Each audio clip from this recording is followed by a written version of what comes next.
Texas death row. Imagine being Robert Roberson, convicted, waiting for execution, but absolutely certain you didn't do it. The clock is ticking for him.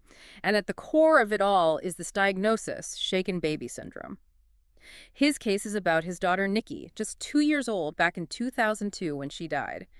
We're going to really dig into this, the court stuff, the medical opinions, even hear from Roberson himself, death row. And what's really got my attention on this one is how much Nikki's case, it isn't just a one-off. It makes us really look at how we understand head injuries in kids, how that's changing. Yeah, not exactly a slam dunk case when you get into it. So before we go further, what happened? What did the doctors find at first? It was bad. She wasn't breathing, bluish skin, signs pointing to possible abuse. Beyond just seeing bruises, though, the brain swelling, retinal hemorrhaging, those were big red flags. That's abusive head trauma.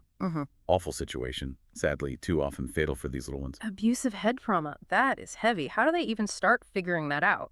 Yeah, tough term for sure. Yeah. I mean, someone did it on purpose. The head injury could be shaking, could be a hit, something like that. A lot of times, sadly, it's a parent or caregiver frustrated, The doctors, initially they suspected shaken baby syndrome, specific kind of abusive head trauma. Which leads us to Dr. Janet Squires. Her words mattered in this case, right? 100%. She's a pediatrician, child maltreatment is her specialty, and she was very clear. Nikki's injuries. Not an accident. She even said it, and I quote, a very violent, forceful act. But here's the catch. This is where it gets messy. Roberson, he's always said Nikki fell from the bed. So is that even possible? Could a fall look that bad, be mistaken for something worse? That's the question, isn't it? Yeah. And that takes us straight into this whole debate, this back and forth about shaken baby syndrome. So a fall, they're saying it could be mistaken for abuse. That's scary if it's that easy to get it wrong.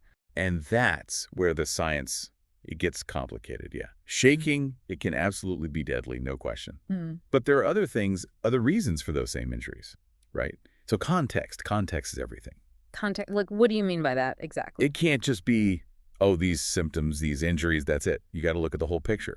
The kid's medical history, anything already going on, medications, even, like you said, a fall, could be from a bed, whatever. Right. All that stuff matters. And that's where, with Nikki, her history, it gets important. She'd been kind of a sickly kid, just been to the ER, high fever, and they gave her promethazine and codeine. Now that stood out to me too, reading all this. Those don't sound like, normal kid meds, not for a 2-year-old. And you're right to think that. Yeah. Those meds, together especially, pretty risky for a little one.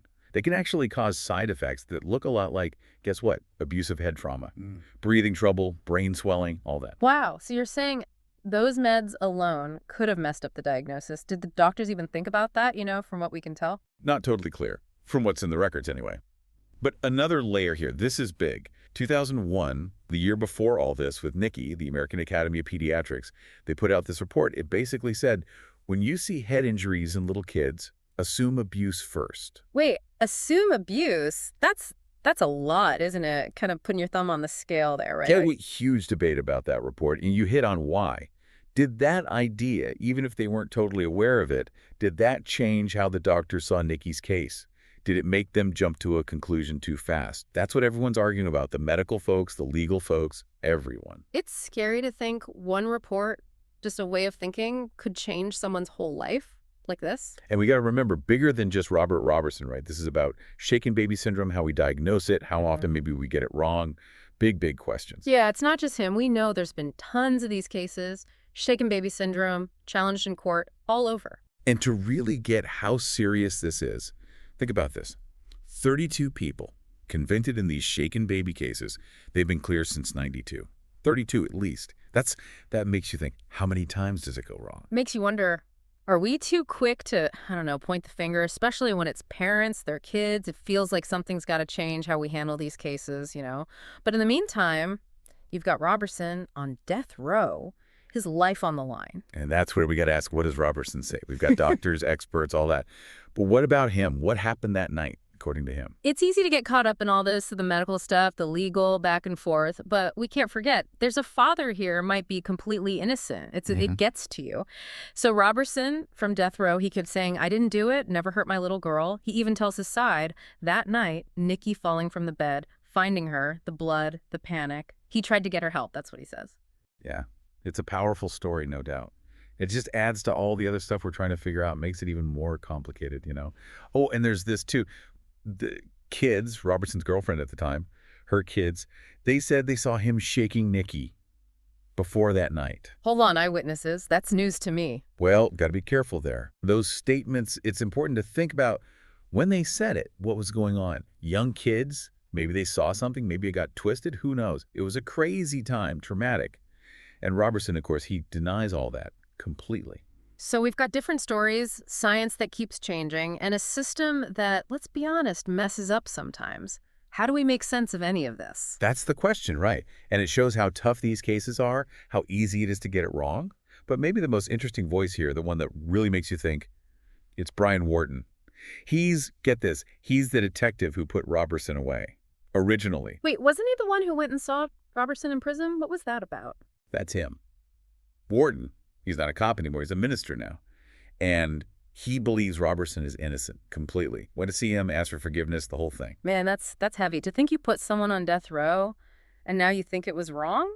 It says a lot about, how our system works or doesn't work. For sure. And what Wharton said, and it really stuck with me, he said, we're seeking a conviction, but we are not seeking justice. Really makes you think, right? The pressure to close a case, the tunnel vision, all that. We're all human.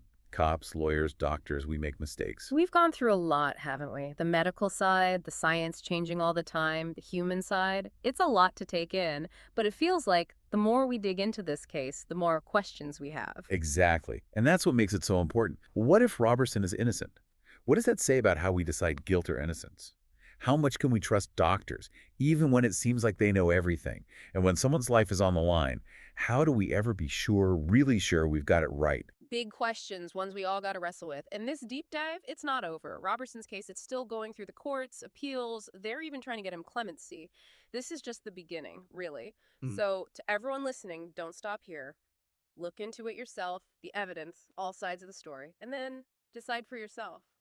That's what we all have to do.